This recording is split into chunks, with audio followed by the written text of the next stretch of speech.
Assalamualaikum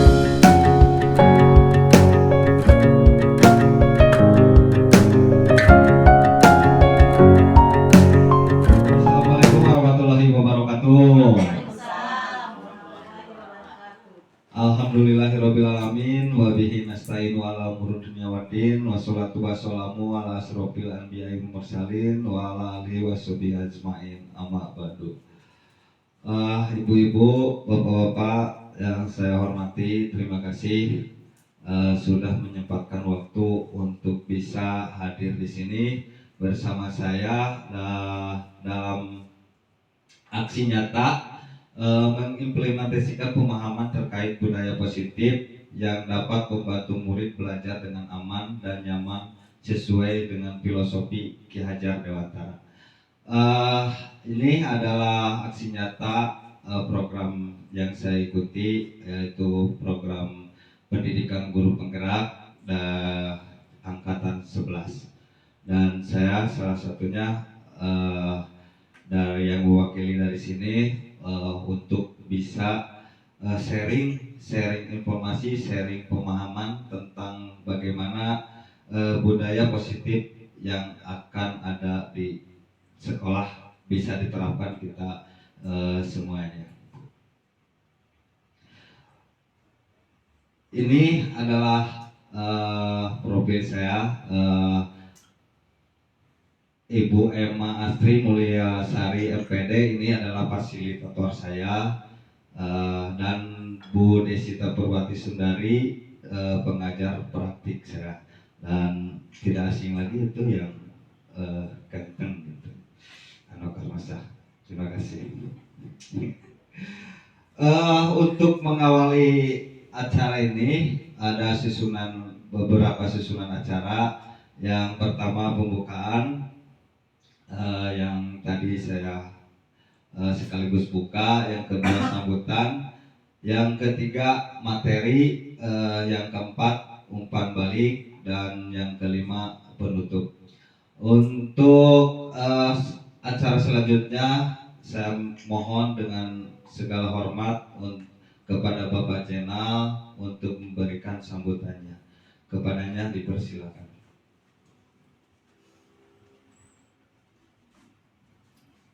Baik, terima kasih waktunya dari Pak Ano. Bismillahirrahmanirrahim. Assalamualaikum warahmatullahi wabarakatuh. Selamat pagi dan salam sejahtera untuk kita semua. Yang saya hormati Bapak Guru Penggerak, yaitu Bapak Ano, kemudian para guru, staf sekolah, serta seluruh hadirin yang berbahagia. Puji syukur kehadirat Allah SWT yang mana karena atas rahmat dan hidayahnya kita dapat berkumpul pada hari ini dalam acara diseminasi aksi nyata guru penggerak yang dilaksanakan oleh Bapak Ano, yakni guru penggerak angkatan 11. Program guru penggerak merupakan salah satu inisiatif Kementerian Pendidikan Kebudayaan, Kemendikbudristek, yang mana untuk menciptakan ekosistem pendidikan yang lebih baik, inklusif, dan berdaya saing. Tentunya besar harapan saya bahwa melalui program diseminasi ini, praktik-praktik baik yang telah diterapkan oleh guru penggerak, yaitu Pak Ano, dapat menyebar ke seluruh guru, khususnya di kelas kita, di sekolah kita, sehingga kita dapat saling belajar, mendukung, dan terus memperbaiki diri dalam rangka mewujudkan visi pendidikan SD Namanyang 03 yang kita cintai. Akhir kata saya ucapkan terima kasih dan sukses kepada Pak Ano dan seluruh pihak yang berkontribusi dalam pelaksanaan program ini. Mari kita bersama-sama menjadikan momen ini sebagai tonggak penting dalam perjalanan kita untuk memajukan sekolah kita yang kita cintai, khususnya kepada Pak Ano. Sukses selalu. Allah SWT mudah-mudahan senantiasa meridhoi setiap langkah Pak Ano dan kita semua dalam mendidik generasi penerus bangsa. Allahumma waffiq ila aqwamit thoriq. Wassalamualaikum warahmatullahi wabarakatuh. Terima kasih kepada Bapak Jena yang sudah memberikan sambutannya. Indah sekali gitu tutur katanya. Semoga membangkitkan semangat kita, khususnya saya, dalam melaksanakan atau menuntaskan program ini. Untuk acara selanjutnya yaitu materi, namun sebelum materi kita kesepakatan kelas dulu supaya lebih bermakna gitu. Yang pertama tadi saya sudah susun sendiri, yaitu yang pertama saling menghormati, saling menghargai, dan kepada ibu bapak yang mau izin keluar bisa dipersilakan. Untuk yang ketiga, contohnya apa? Siapa yang mau menambahkan? Ya, Bu Lian mungkin. Boleh sambil minum Pak. Kalau misalkan mau minum dalam kegiatan ini nggak apa-apa Pak. Oh ya, siap siap. Kita sepakati ya, boleh kita sambil minum ya, sama makan minum mengemil biar nyaman ya dan tumaninah gitu. Oke, kita masukkan dulu.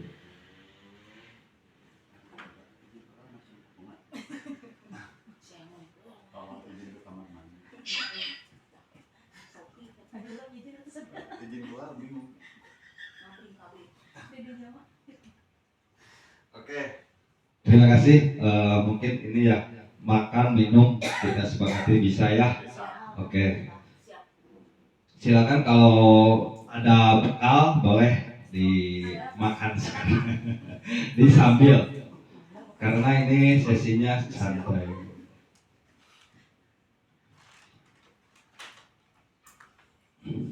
Setelah kesepakatan bersama, kita ice breaking dulu ya, gitu. Ini adalah ice breakingnya, senyum. Silakan Bapak Ibu saling berhadapan, boleh senyum selama 30 detik. 30 detik untuk lami-lami. Ya, silakan saling berhadapan-hadapan, saling senyum selama 30 detik. Ya, mulai 1, 2, 3. Ya. Oke, ya terima kasih. Ini bisa mencerahkan suasana gitu.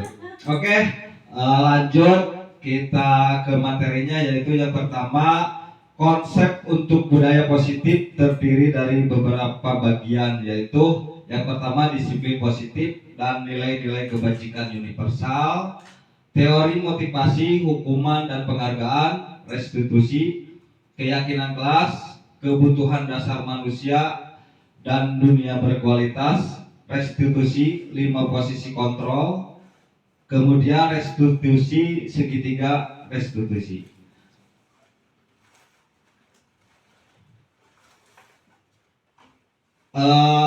Coba sekarang disiplin positif dan nilai-nilai kebajikan. Yang pertama itu berubah paradigma gitu ya, paradigma disiplin positif. Coba Anda dan teman-teman akan melakukan kegiatan cobalah buka. Anda adalah A, tugas Anda adalah mengepalkan salah satu tangan Anda. Coba Anda bayangkan bahwa Anda menyimpan sesuatu yang sangat berharga, contohnya berlian apa gitu ya, yang sangat berharga di dalam kepalan tangan Anda. Anda perlu menjaga benda tersebut sekuat tenaga Anda karena begitu pentingnya untuk kehidupan Anda. Tugas B adalah mencoba dengan segala cara untuk membuka kepalan tangan Anda. Teman B boleh membujuk, menghardik, mengintimidasi, memarahi, menggoda, menggelitik, bahkan menawari Anda uang agar Anda bersedia membuka kepalan Anda. Cobalah lakukan kegiatan cobalah buka di atas dengan B secara bergantian. Masing-masing A dan B memiliki waktu 30 detik saja.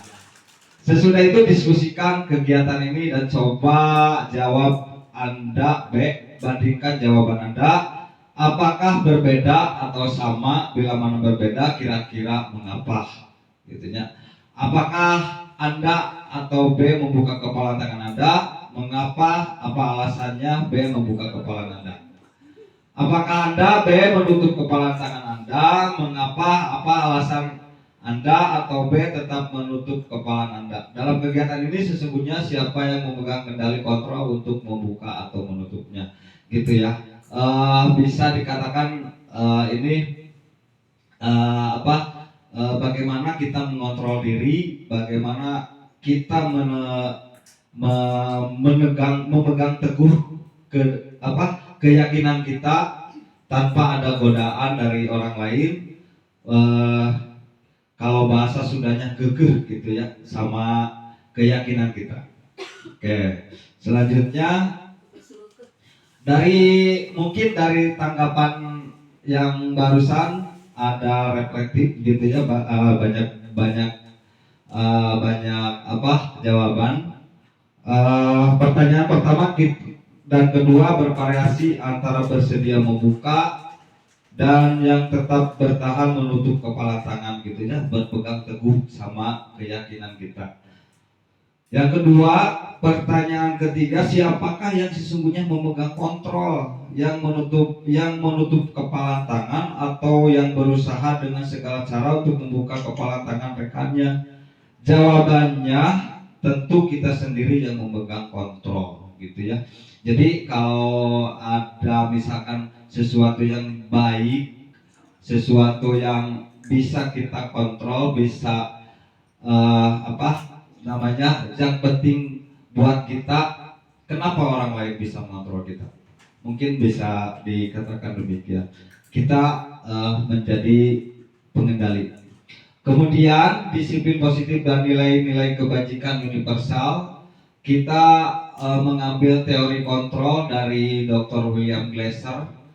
Beliau seorang psikiater dan pendidik dalam kontrol teori yang kemudian berkembang dan dinamakan choice theory gitu ya. Meluruskan beberapa miskonsepsi tentang makna kontrol. Yang pertama, miskonsepsi ini ilusi guru mengontrol murid gitu. Pada dasarnya kita dapat memaksa murid untuk berbuat sesuatu jikalau murid tersebut memilih untuk tidak melakukannya. Yang kedua, ilusi bahwa semua penguatan positif, efektif dan bermanfaat. Dan yang ketiga, ilusi bahwa kritik dan membuat orang merasa bersalah dapat menguatkan karakter. Dan yang keempat, ilusi bahwa orang dewasa memiliki hak untuk memaksa. Inilah teori kontrol yang beberapa dari teori kontrol yang miskonsepsi tentang makna kontrol itu sendiri. Kemudian ada juga seorang ilmuwan atau psikiater mengatakan bagaimana seseorang bisa berubah dari paradigma stimulus respon kepada pendekatan teori kontrol. Itu dari Stephen R. Covey, Principle Treated Leadership, mengatakan bahwa bila kita ingin membuat kemajuan perlahan, sedikit-sedikit, ubahlah sikap atau perilaku Anda. Namun, bila kita ingin memperbaiki cara-cara utama kita, maka kita perlu mengubah kerangka acuan kita. Ubahlah bagaimana Anda melihat dunia, bagaimana Anda berpikir tentang manusia. Ubahlah paradigma Anda selama pemahaman dan penjelasan aspek-aspek tertentu tentang realitas. Ini adalah contohnya bagaimana kita bisa mengubah paradigma kita. Yang pertama, kita misalkan berpikir stimulus respon realitas, kebutuhan kita sama, maka teori kontrol yang kita laksanakan atau kita lakukan, kita rubah menjadi realitas kebutuhan kita berbeda. Yang selanjutnya, stimulus respon, semua orang melihat hal yang sama. Teori kontrolnya yang bisa kita lakukan yaitu setiap orang memiliki gambaran yang berbeda. Kemudian kita mencoba mengubah orang agar berpandang sama dengan kita. Teori kontrolnya, kita berusaha memahami pandangan orang lain tentang dunia. Kemudian perilaku buruk dilihat sebagai suatu kesalahan. Teori kontrol yang kita laksanakan, kita lakukan bisa menjadi semua perilaku memiliki tujuan. Orang lain bisa mengontrol saya seperti yang tadi ya. Kemudian teori kontrol yang kita lakukan untuk mengubah paradigma kita menjadi stimulus respon kemudian menjadi teori kontrol, yaitu hanya Anda yang bisa mengontrol diri Anda seperti yang tadi kita lakukan. Kemudian pemaksaan ada pada saat rujukan gagal. Teori kontrol, kolaborasi dan konsensus menciptakan pilihan-pilihan baru. Kemudian model berpikir menang atau kalah. Teori kontrolnya model berpikir menang kalah gitu, menang gitu. Teori kontrolnya. Jadi kita bisa merubah paradigma kita dari stimulus respon kemudian menjadi teori kontrol buat kita. Selanjutnya disiplin positif dan nilai-nilai kebajikan universal. Kita sering mendengar ya kata disiplin itu terbayang di benak kita adalah suatu menghubungkan dengan tata tertib, peraturan, terus kepatuhan kepada peraturan. Kata disiplin juga sering dihubungkan dengan hukuman. Kadang-kadang kan kita kalau misalkan ada anak yang melakukan kesalahan terus kemudian kita dihukum, itu namanya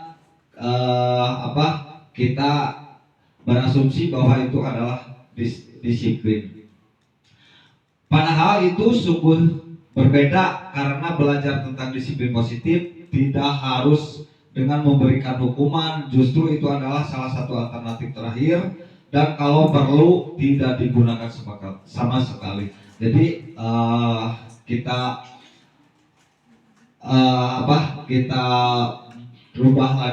kita rubah mulai dari sekarang itu disiplin tentang hukuman. Mungkin itu kalau hukuman kita bisa jadikan acuan atau alternatif terakhir ya. Kalau misalkan henteu mah gitu masih gitu kena mah ya apa boleh buat, kita bisa mengambil hukuman gitu dalam penegakan disiplin.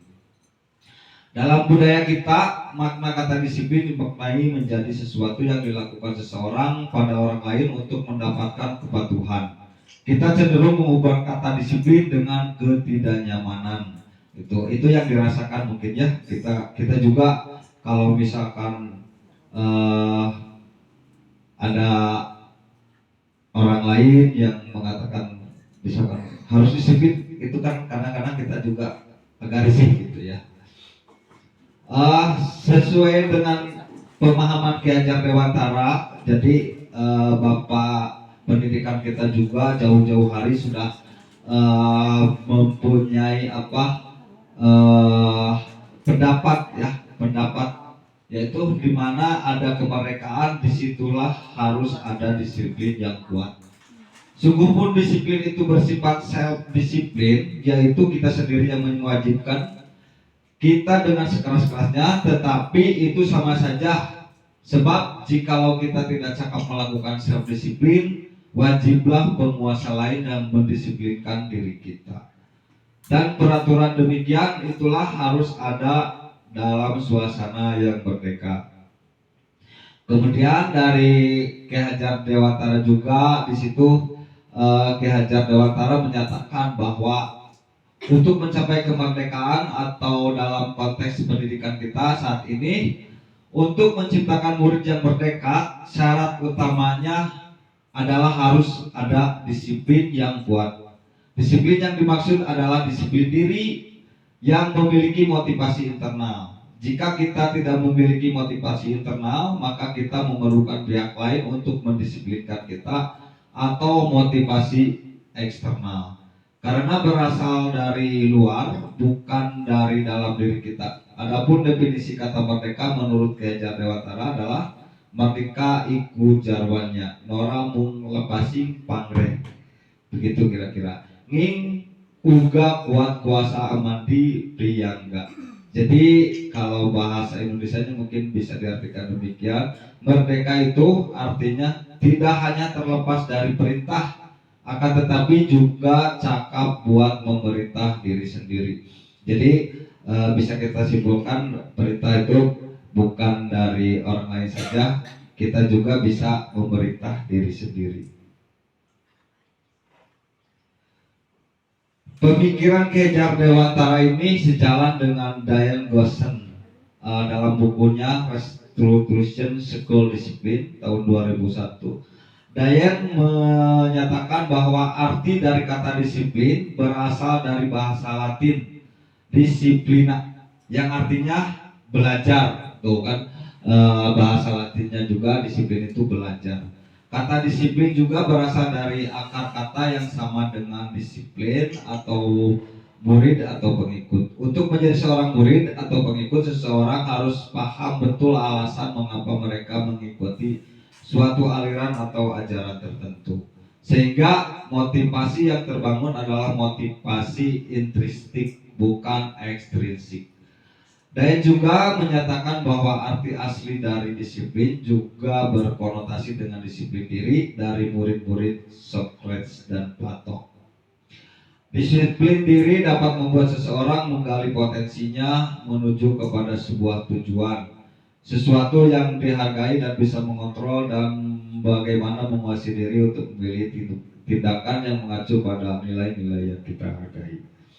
Itu sama ya pemikiran Ki Hajar Dewantara, bapak pendidikan kita, dengan seorang psikolog dari Amerika, Diane Gossen gitu ya. Jadi kita juga pantas berbangga diri punya bapak kita yang sudah sama pemikirannya, revolusioner gitu ya, pemikirannya sama dengan orang-orang yang luar, sama dengan pemikiran orang luar negeri gitu. Jadi ini yang dikatakan sama bapak pendidikan kita jauh-jauh hari. Dengan kata lain, seseorang yang memiliki disiplin diri berarti mereka bisa bertanggung jawab apa yang dilakukannya karena mereka mendasarkan tindakan mereka pada nilai-nilai kebajikan universal. Dalam hal ini Ki Hajar Dewantara menyatakan pertanggungjawaban atau Brentwood Dialog itulah selalu menjadi sisihan hak atau kewajiban dari seseorang yang pegang kekuasaan atau pimpinan dalam umumnya. Adapun artinya tidak lain ialah orang tadi harus mempertanggungjawabkan dirinya serta tertibnya laku diri dari segala hak dan kewajiban. Maaf ini dibaca karena saya takutnya takutnya saya salah menyampaikannya gitu ya. Jadi mohon maaf, ini saya tulis sedemikian banyaknya. Kemudian sebagai pendidik, tujuan kita adalah menciptakan anak-anak yang memiliki disiplin diri sehingga mereka bisa berperilaku dengan mengacu pada nilai-nilai kebajikan universal dan memiliki motivasi intrinsik bukan ekstrinsik. Yang C dari yang tadi, nilai-nilai kebajikan universal, mungkin kalau di sekolah kita sebetulnya ada 6 nilai kebajikan, mungkin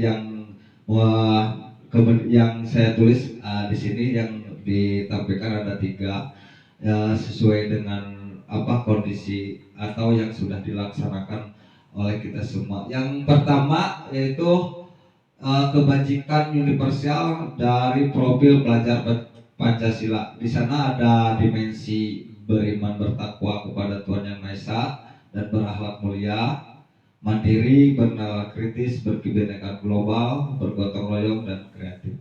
Kemudian dari IBO, di sana sikap murid ada toleransi, rasa hormat, integritas, mandiri, menghargai, antusias, empati, keingintahuan, kreativitas, kerjasama, percaya diri, dan komitmen. Dan kemudian ada 9 karakter Indonesia Heritage Foundation atau IHF. Di sana ada eh, cinta Tuhan dan segenap ciptanya, kemandirian dan tanggung jawab, kejujuran atau amanah diplomatis, dermawan, suka menolong dan gotong royong, percaya diri, kreatif dan bekerja keras, kepemimpinan dan keadilan, baik dan rendah hati, toleransi, kedamaian dan kesatuan. Nah, ini adalah nilai-nilai kebajikan universal yang kita bisa laksanakan atau yang sudah dilaksanakan. Ini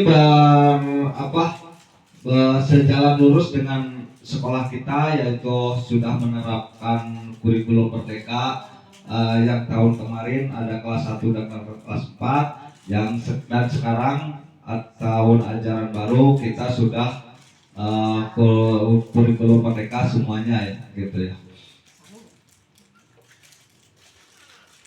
Kemudian contoh nilai kebajikan dari profil pelajar Pancasila di sana yang saya lakukan, dan kemudian mungkin ini juga sudah dilakukan oleh kita semua di sekolah kita, yaitu dimensi beriman, bertakwa kepada Tuhan Yang Maha Esa dan berakhlak mulia. Di sana kita menerapkan belajar, berdoa sebelum belajar ya.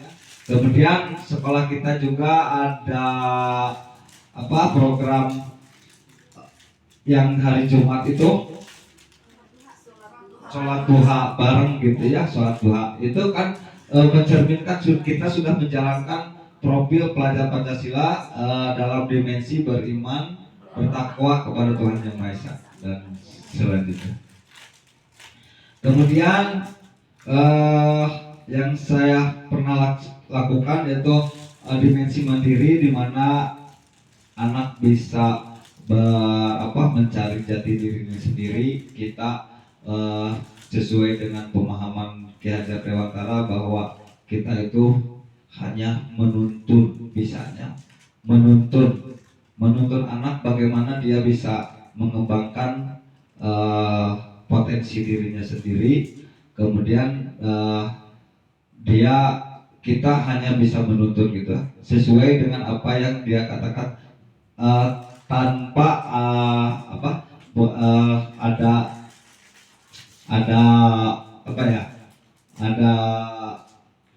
miskonsepsi gitu ya. Di sini ada mandiri yang saya kembangkan. Contohnya itu kan ada yang kemarin kita melaksanakan baju sami, itu mencerminkan sifat mandiri kita, mandiri untuk anak-anak ya. Selanjutnya bernalar kritis.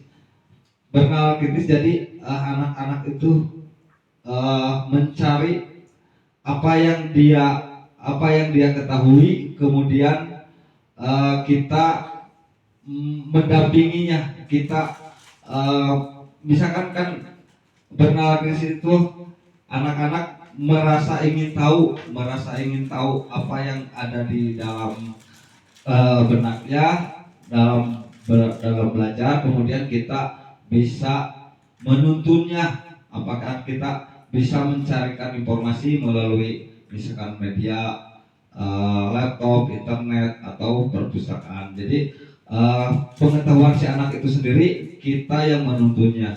Bagaimana anak-anak itu mencari potensi dirinya atau jati dirinya dalam belajar, itu kira-kira. Selanjutnya ada teori motivasi, hukuman dan penghargaan restitusi.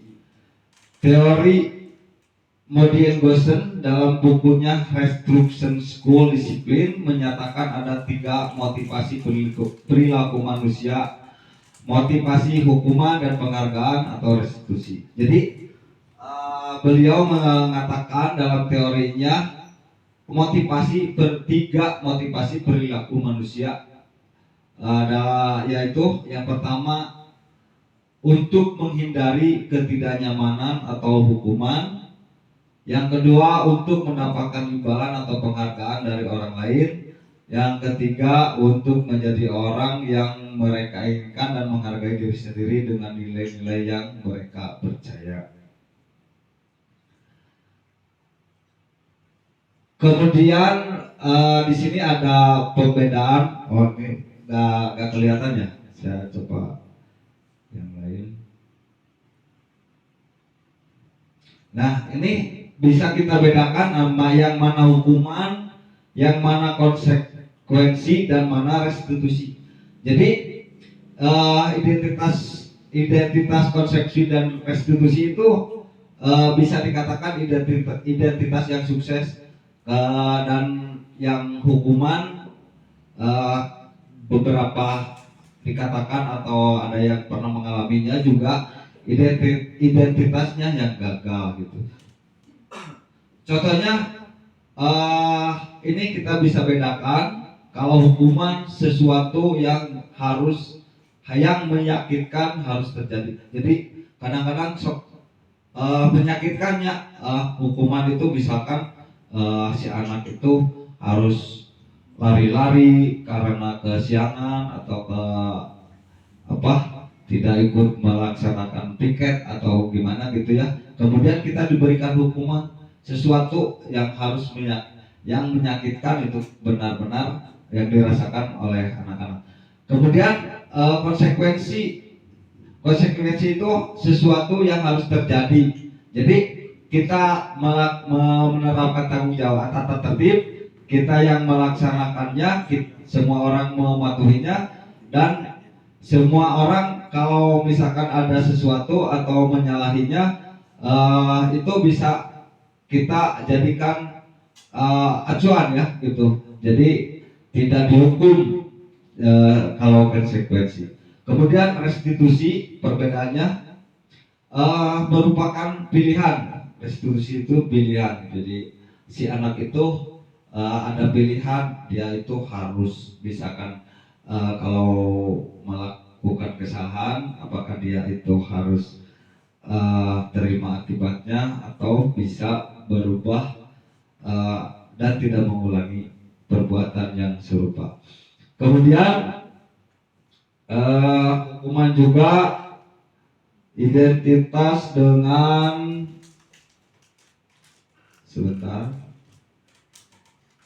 tidak nyaman, rasa tidak nyaman untuk murid, anak atau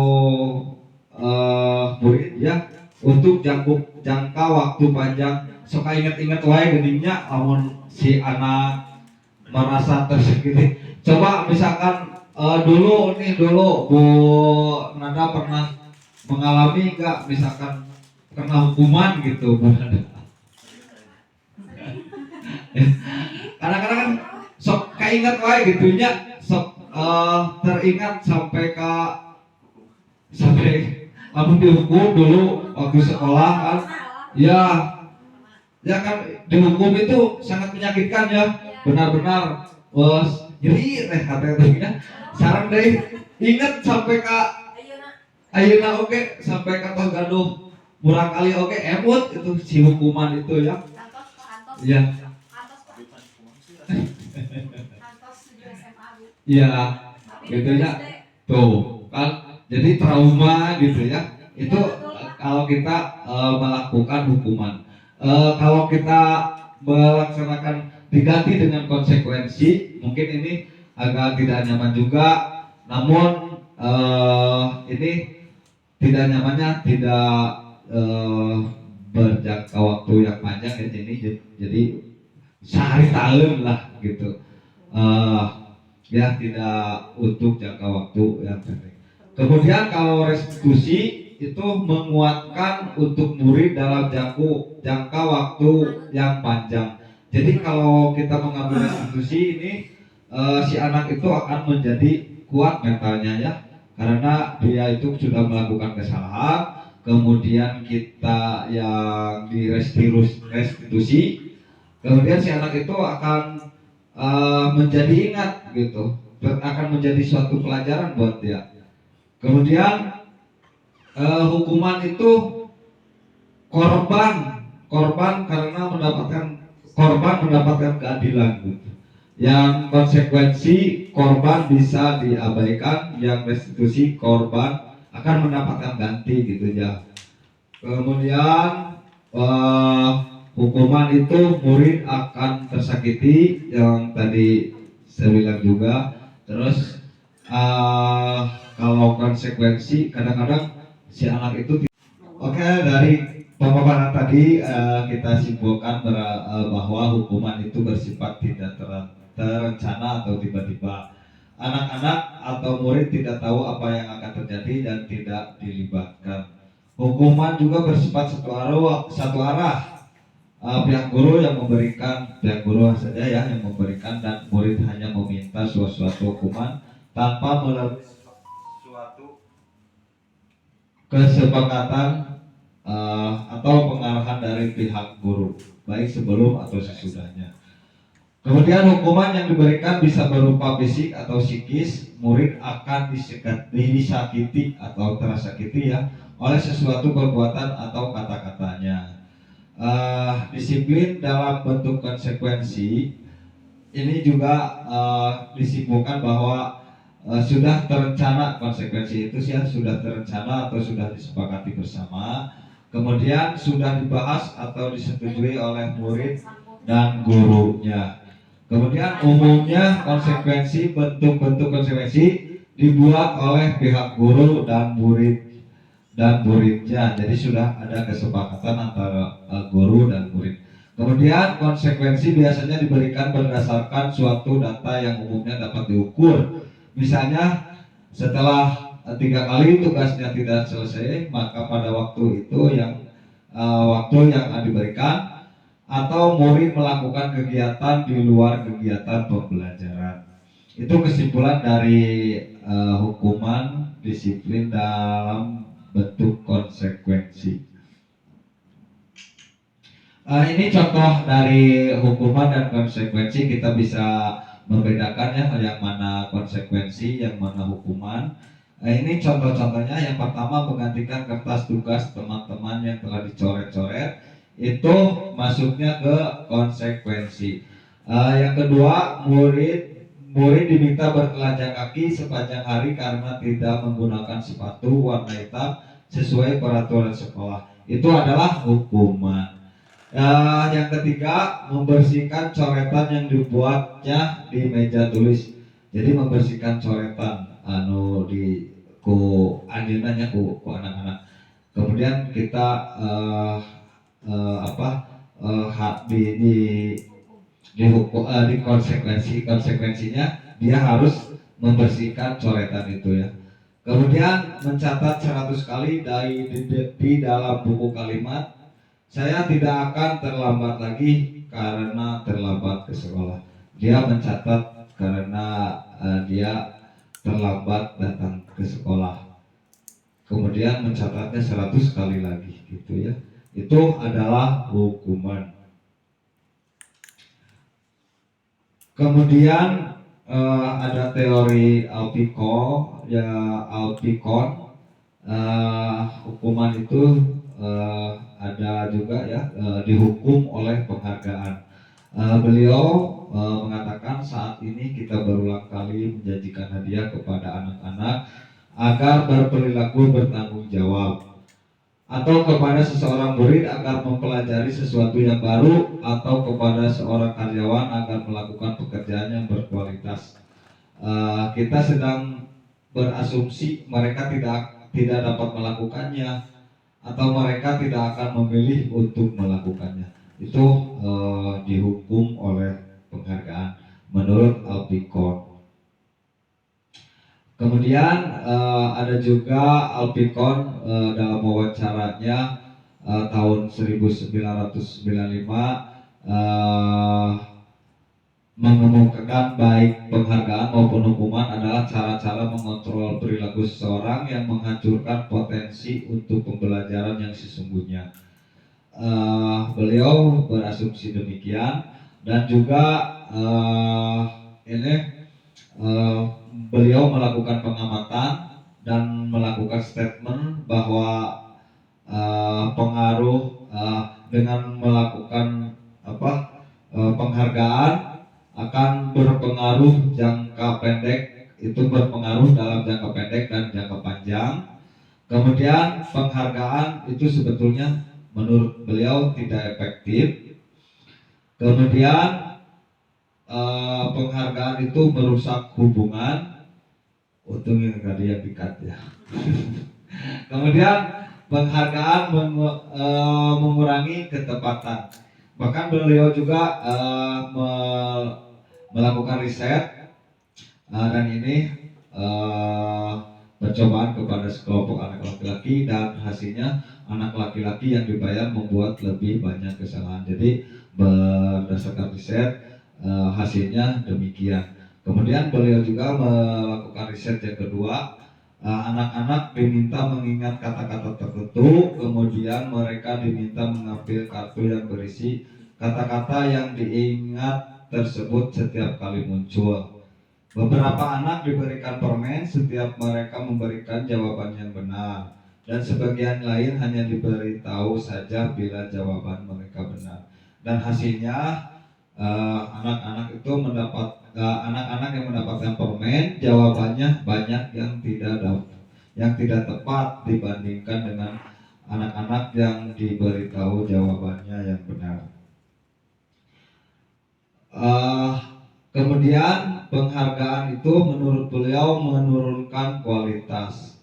Pengamatan dilakukan sekelompok mahasiswa yang sedang kerja praktik di sebuah surat kabar universitas. Saat itu mereka sedang belajar menuliskan sebuah artikel tentang sebuah judul berita utama. Seiring waktu mahasiswa tersebut semakin mampu bekerja dengan cepat. Kemudian ada beberapa mahasiswa yang dibayar untuk judul berita utama yang mereka mampu hasilkan, dan setelah beberapa lama mahasiswa yang dibayar ini hasil kinerjanya kurang berhenti berkembang, mereka tidak menerima bayaran.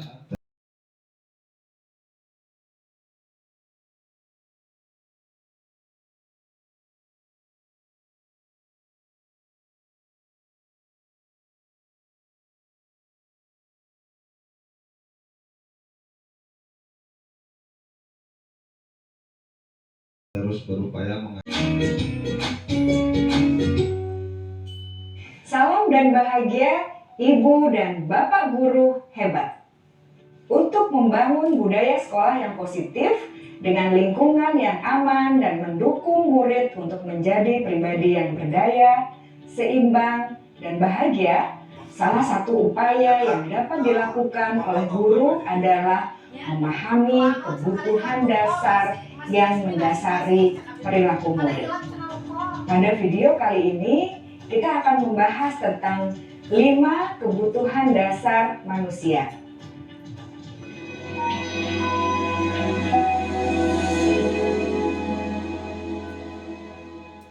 Ki Hajar Dewantara dalam salah satu kutipannya menyatakan, kita ambil contoh perbandingannya dengan hidup tumbuh-tumbuhan.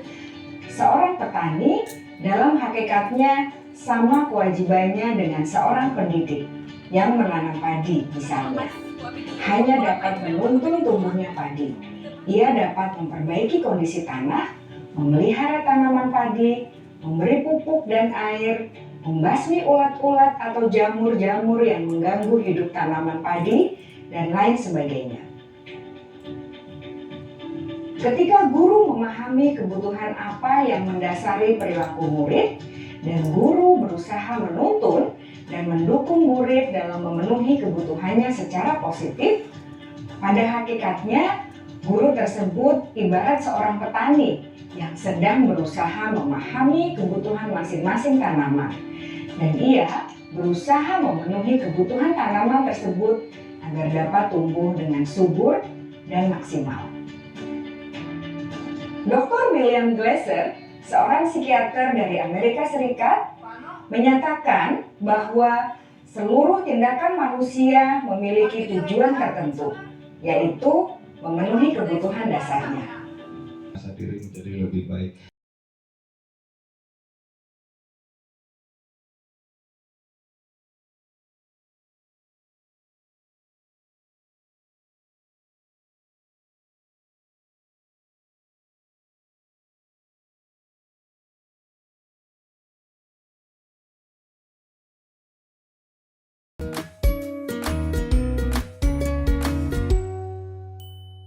Salam bahagia Ibu dan Bapak guru hebat.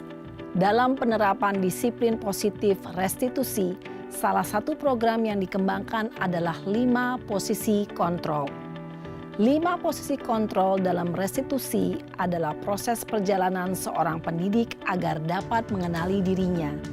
Pada video kali ini, kita akan membahas tentang 5 posisi kontrol yang dikembangkan oleh Diane Goosen dan contoh penerapannya.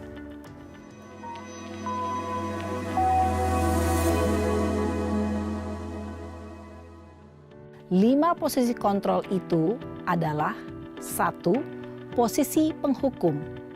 2. Posisi pembuat merasa bersalah. 3. Posisi teman. 4. Posisi pemantau atau monitor. Dan 5. Posisi manajer. Untuk lebih memahami kelima posisi tersebut, mari kita saksikan kasus Naren yang terlambat hadir 20 menit di sekolah dan melihat bagaimana kelima posisi kontrol dalam menghadapi masalah tersebut.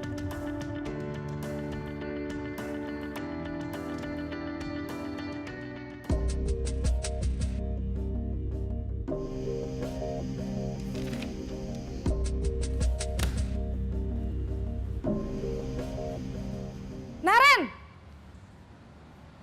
Sini kamu! Selamat pagi, Bu. Selalu terlambat. Kamu deh, pasti terlambat. Maaf, Bu. Saya... Apa? Apa coba? Alasan kamu apa lagi? Kapan sih kamu tidak terlambat? Malas sekali ya kamu jadi anak. Saya... Dasar pemalas. Gak kapok-kapok sih kamu. Sudah berapa kali terlambat? Sana, kamu keliling lapangan basket 2 kali. Kenapa saya harus keliling lapangan basket, Bu? Kenapa? Kamu mau lawan ibu? Berani-beraninya jawab. Sudah terlambat, masih berani jawab pula. Sekarang, keliling lapangan basket 5 kali sekalian. Biar kapok. Cepat, pergi sana ke lapangan basket. Posisi penghukum biasanya berbicara dengan nada tinggi, menghardik, menunjuk-nunjuk, menyakiti, dan menyindir. Hukuman bisa berupa fisik maupun psikis. Ibu dan bapak guru hebat. Dampak yang terjadi pada murid ketika guru berada pada posisi penghukum adalah murid cenderung akan memberontak, bahkan menyimpan dendam.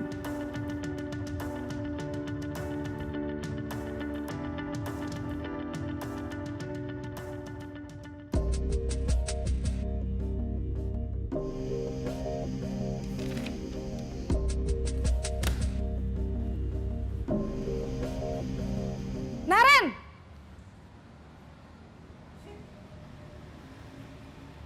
Selamat pagi, Bu. Naren. Kamu kenapa terlambat lagi, Nak? Ya Tuhan, Naren. Kamu senang ya bikin ibu susah ya? Kalau kamu terlambat lagi, nanti ibu yang ditegur bapak kepala sekolah, Nak. Disangka ibu tidak bisa membina kamu. Duh, gimana ini? Maaf, Bu. Duh, Gusti Naren. Kamu suka ya kalau ibu ditegur bapak kepala sekolah? Terus, sekarang ibu harus tulis apa ini di buku absen? Ini kamu sudah sering terlambat loh. Ibu harus apa coba? Maaf, Bu. Maaf sekali. Ya sudah, lain kali jangan bikin ibu susah lagi ya, Nak ya. Ibu tidak akan kuat lagi kalau kamu begini terus. Bisa jantungan kalau ibu ditegur bapak kepala sekolah. Sana cepat ke kelas. Maaf ya, Bu. Maaf sekali. Posisi pembuat rasa bersalah berbicara dengan nada tenang, cenderung lembut. Namun kata-kata yang diutarakan membuat murid merasa menjadi orang yang gagal. Memandang buruk dirinya sendiri, merasa tidak berharga, dan tidak sanggup membahagiakan orang lain. Ketika guru mengambil posisi pembuat rasa bersalah, murid akan menganggap dirinya yang bersalah dan ia akan menyimpan emosi negatif tersebut di dalam dirinya.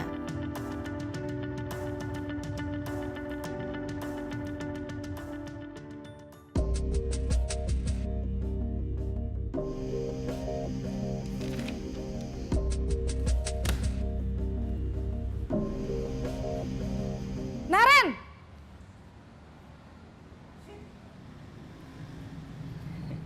Selamat pagi, Bu. Wah, sudah jam berapa ini, Nak? Terlambat lagi ya, sayang. Iya, Bu. Habis ibu saya lupa bangunkan saya, Bu.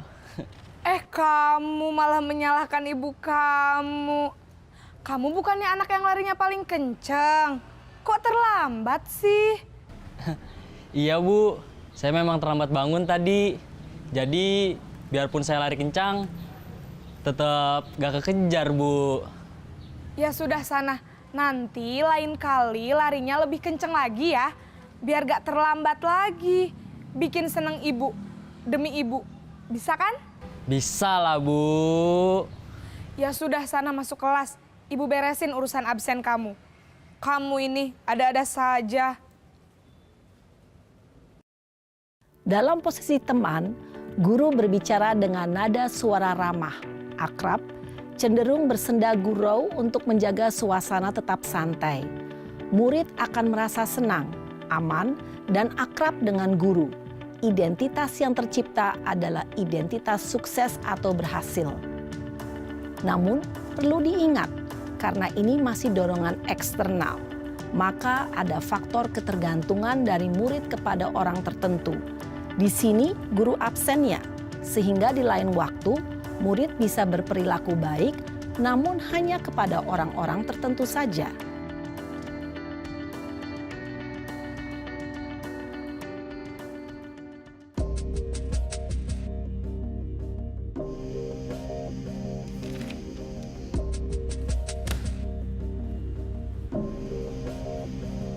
Naren!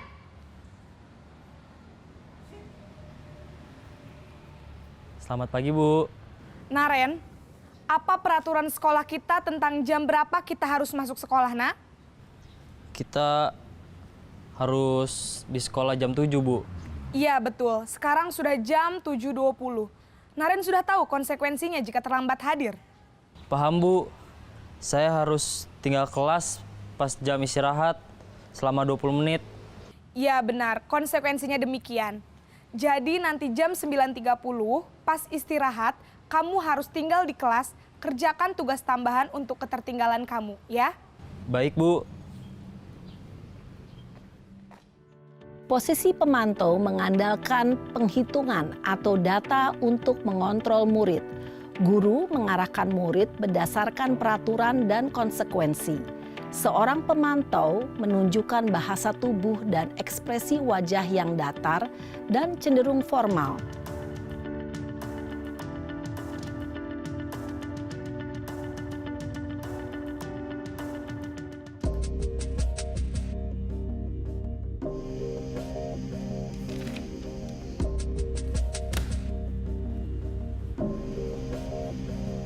Naren!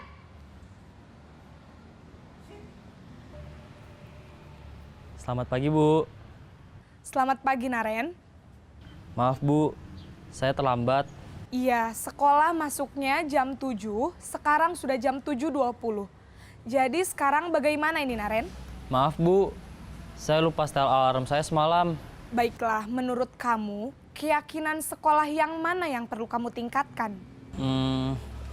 Menghargai diri sendiri dan orang lain mungkin ya, Bu. Setuju. Jadi, apakah Naren meyakini prinsip saling menghormati tersebut? Iya, Bu. Saya meyakininya. Apakah Naren bersedia memperbaiki masalah keterlambatan ini? Bersedia, Bu. Bagaimana kamu akan perbaiki masalah keterlambatan ini? Saya akan coba untuk tidak lupa menyetel alarm saya, Bu. Baik, kalau Naren lupa menyetel alarm di rumah, ada orang yang kira-kira bisa bantu mengingatkan tidak? Ada, Bu. Kakak saya, Kak Ema. Ada lagi selain Kak Ema? Selain Kak Ema, ada ibu saya. Baik, jadi yang mengingatkan Naren adalah Kak Emma dan ibu kamu ya? Kira-kira akan mulai setel alarm kapan nih Naren? Setelah pulang sekolah, akan segera saya lakukan. Baik, jadi Naren akan setel alarm untuk bangun besok pagi dan akan diingatkan oleh kakak dan ibunda Naren ya. Ada lagi yang mungkin perlu dilakukan Naren? Agar tidak terlambat bangun lagi. Tidak ada, Bu. Baik Naren, terima kasih untuk kerjasama kamu. Sekarang kamu perlu kembali ke kelas untuk belajar. Baik, Bu. Terima kasih. Posisi manajer adalah posisi kontrol yang disarankan untuk membimbing murid memiliki sikap disiplin yang positif, yaitu murid yang mandiri, bertanggung jawab, dan dapat memecahkan masalah. Tujuan dari posisi ini adalah agar murid dapat berefleksi atas tindakannya. Guru akan dengan tulus memberikan pertanyaan-pertanyaan bermakna, sehingga membuat murid dapat belajar dari kesalahannya dan mencari sebuah solusi untuk menyelesaikannya. Ibu dan bapak guru hebat, setelah mengamati adegan kelima posisi kontrol tadi, kira-kira posisi mana yang paling ideal? Posisi mana yang dapat menunjang motivasi intrinsik murid? Ya, tentu posisi manajer. Posisi ini memang posisi ideal yang ingin dituju setiap pendidik.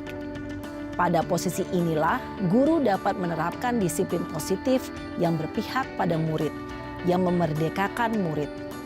Perjalanan seorang pendidik tentunya tidak mudah untuk sampai pada posisi seorang manajer.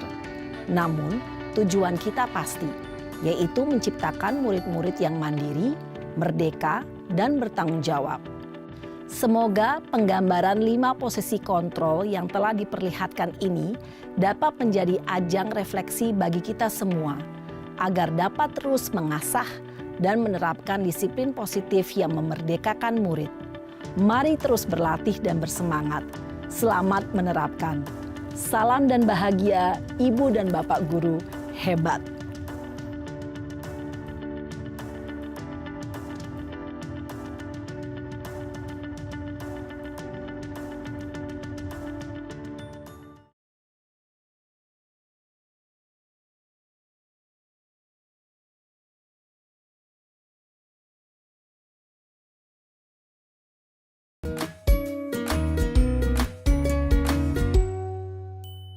Salam dan bahagia, Ibu dan Bapak Guru hebat. Pada video kali ini kita akan membahas tentang salah satu program disiplin positif yang diterapkan di lingkungan sekolah yang dikenal dengan nama restitusi.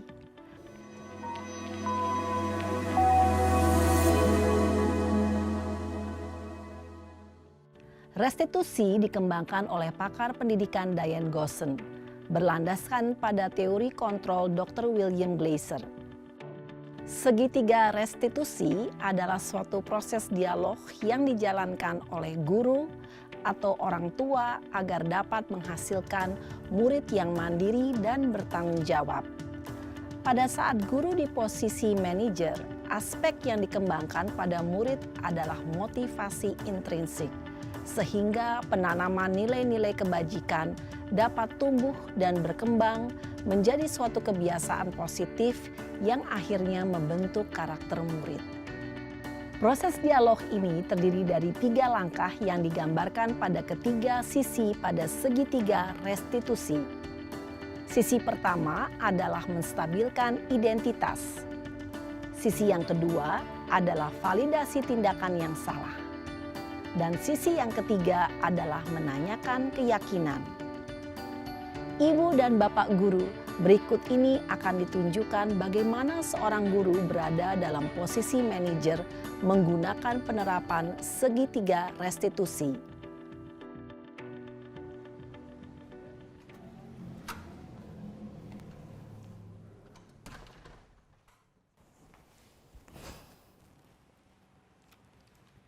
Siang Sarah. Siang Pak.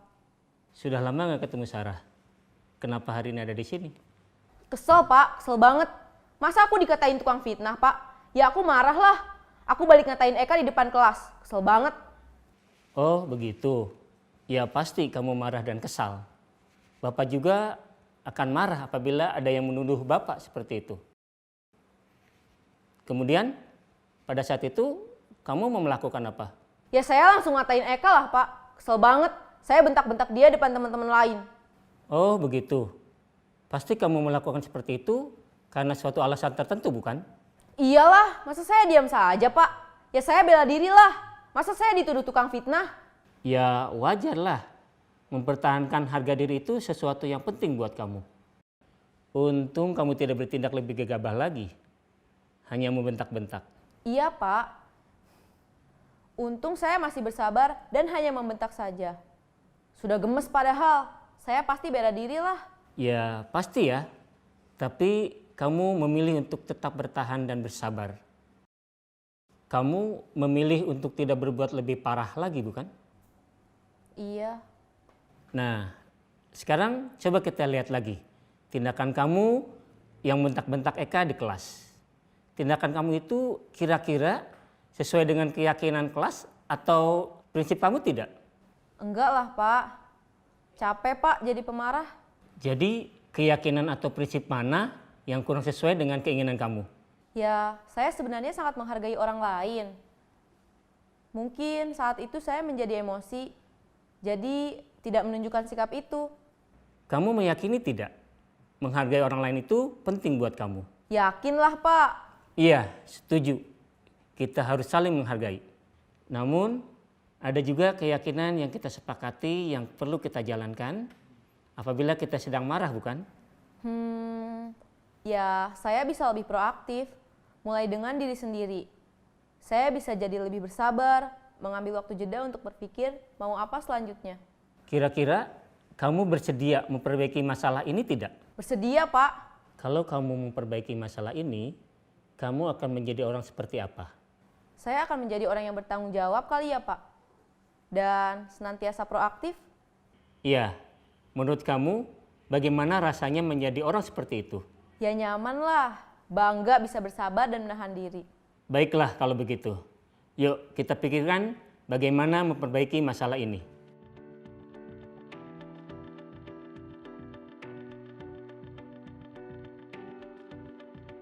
Ibu dan Bapak guru hebat, baru saja kita menyaksikan contoh bagaimana seorang guru berada dalam posisi manajer menggunakan penerapan segitiga restitusi. Mari kita bahas satu persatu. Pada sisi pertama, menstabilkan identitas berdasarkan pada prinsip bahwa membuat kesalahan adalah bagian dari proses pembelajaran. Sisi pertama dari segitiga ini berperan menggeser identitas murid dari identitas gagal ke identitas sukses. Murid yang sedang bertingkah laku yang tidak pantas atau menarik diri saat itu sedang mengalami identitas gagal. Bila kita mengkritiknya, maka posisinya tidak akan berubah. Kita bisa mengajukan pernyataan-pernyataan ini. 1. Membuat kesalahan sesuatu yang wajar. 2. Manusia tidak ada yang sempurna. 3. Kita bisa memperbaiki masalah ini. 4. Saya tidak menanyakan kesalahannya. Saya lebih fokus bagaimana memperbaiki masalah ini. 5. Apakah saat ini kamu tengah menjadi orang yang baik untuk dirimu sendiri? Pada sisi kedua, validasi tindakan yang salah berlandaskan pada prinsip bahwa setiap perilaku berupaya memenuhi suatu kebutuhan tertentu. Guru yang telah memahami teori kontrol akan bergeser dari pemikiran stimulus respon menjadi proaktif dan mencoba untuk mengenali tujuan dari perilaku murid. Mengenali dan mengakui kebutuhan murid ini dapat memperbaiki hubungan dengan murid tersebut.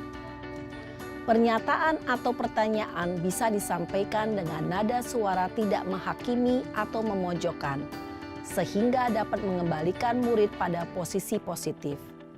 1. Kamu bisa saja bertindak lebih gegabah lagi dari ini.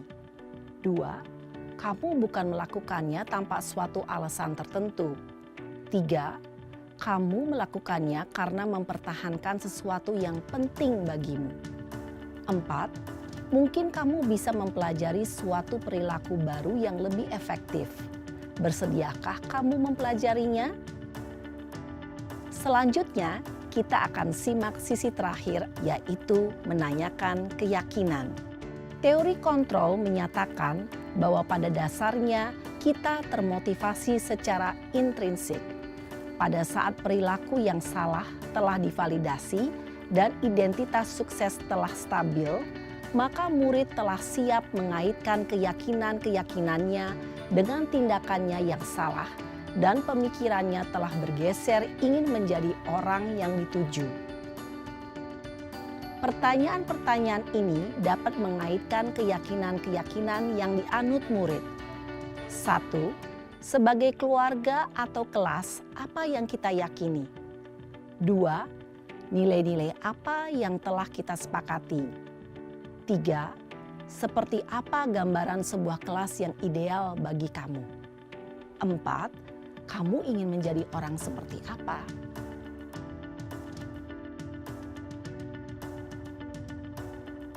Dalam menerapkan segitiga restitusi, perlu diperhatikan beberapa hal, yaitu 1.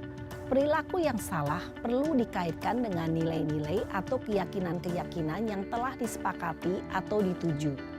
2. Kesediaan orang yang melakukan kesalahan untuk memperbaiki masalah. 3. Pemecahan masalah sebisa mungkin relevan atau memiliki hubungan dengan masalah yang ada. 4. Usaha. Perlu adanya suatu usaha perbaikan dari pihak yang berbuat kesalahan. 5. Waktu. Perlu didedikasikan waktu dari pihak yang berbuat kesalahan. Tanyakan kapan akan mulai diberlakukan usaha untuk memperbaiki masalah. Dengan memahami struktur penerapan segitiga restitusi, diharapkan guru dapat menerapkan posisinya sebagai manajer dengan mengajukan pertanyaan-pertanyaan bermakna yang dapat membuat murid menjadi lebih percaya diri, bertanggung jawab, dan mandiri. Nah, ibu bapak guru perlu tidaknya mengikuti ketiga tahapan dalam segitiga restitusi bergantung pada ringan beratnya suatu permasalahan. Misalnya, bila permasalahan tersebut ringan, maka tidak perlu dijalankan secara berurutan. Bahkan bisa semudah menanyakan, apa keyakinan yang kita sepakati? Dengan menjalankan segitiga restitusi, dengan mengajukan pertanyaan-pertanyaan bermakna, diharapkan murid menjadi lebih kuat secara pribadi, dapat membuka wawasan murid agar dapat menyelesaikan permasalahannya sendiri, semakin percaya diri, mandiri, dan merdeka. Salam dan bahagia, ibu bapak guru hebat.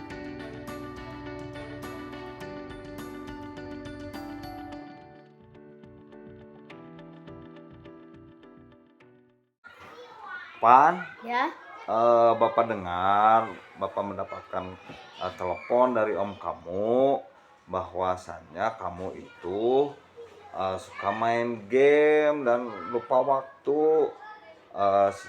Pantesan Bapak lihat akhir-akhir ini kamu sering kesiangan pas ke sekolah gitu. oh ya, betul. Betul ya? Betul. Kira-kira apa yang kamu lakukan gitu sehingga kamu berbuat seperti itu gitu Pan? Main game sehingga kecanduan. Jadi kamu kecanduan. Iya, kecanduan. Star lagi terus.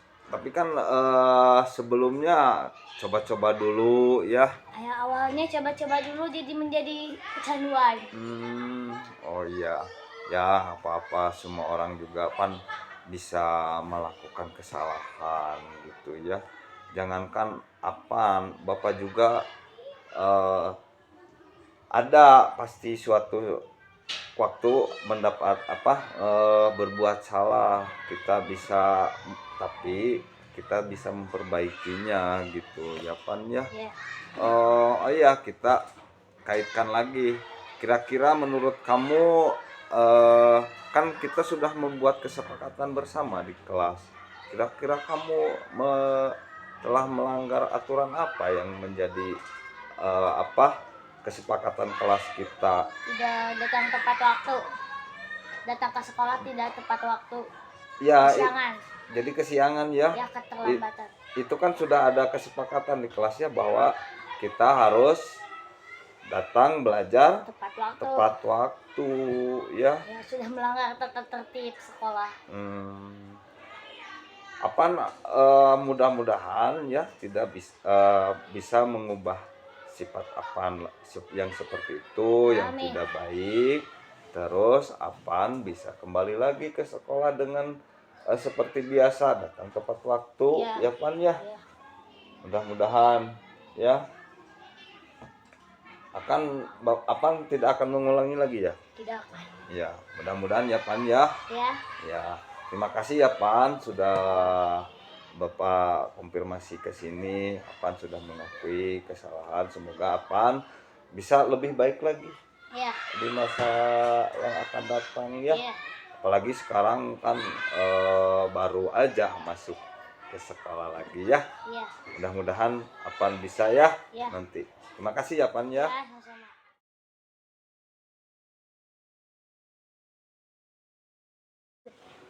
Apan. Ya.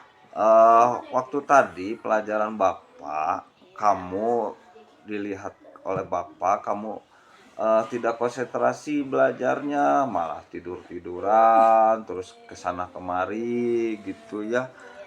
Kamu sadar gak itu yang kamu lakukan itu tadi? Sadar. Saya ketiduran. Akibat semalam saya begadang untuk bermain game. Coba Bapak tanya ke kamu, jelaskan kepada Bapak bagaimana kamu berbuat seperti itu gitu, tidur-tiduran di kelas, terus kesana kemari, tidak merhatiin Bapak lagi menerangkan pelajaran yang tadi. Kenapa kira-kira menurut kamu Pan? Tidak bisa mengkonsentrasikan. Akibat semalam Ya, kurang tidur. Ya. jadi kurang tidur ya. Kurang tidur. Kembali lagi gitu kapan berdasarkan itu kan kita semua sudah membuat kesepakatan di kelas bahwa di kelas itu harus bagaimana. Tidak boleh tidur di kelas. Iya, Ya. kan sudah ada ya itunya ya, tidak boleh ada siswa atau murid yang tidur di kelas. Jadi belajarnya dengan semangat gitu ya. Apaan sudah melanggar. Apaan sudah melanggar ya. Apaan tahu ya kesalahan Apaan ya. Mudah-mudahan kira-kira apa yang akan Apaan lakukan sesudah ini gitu, sudah ditegur sama Bapak. Tidak akan mengulanginya lagi. Apaan tidak akan mengulanginya ya. lagi. Dan Apaan sadarkan itu sudah melanggar Aturan. kesepakatan di kelas. kelas Dan kita tata ya. tertib sekolah. Dan tata tertib, iya bagus. Ya udah, kamu sudah tahu ya kesalahan kamu. Terus mudah-mudahan kedepannya Apaan bisa memperbaiki lagi ya. Ya. Ya. Ya. Sekarang terima kasih kamu sudah datang ke sini, sudah Bapak tanya. Terima kasih atas waktunya. Sekarang Apaan boleh masuk ke kelas. Makasih ya. Action. Assalamualaikum warahmatullahi wabarakatuh. Nama saya Jafar Ramadan Lubis. Saya dari kelas 4, siswa SDN Lumajang 3. Saya senang sekali diajak berdiskusi oleh Bapak Guru. Saya telah menemukan solusi masalah yang saya lakukan. Wassalamualaikum warahmatullahi wabarakatuh. Terima kasih.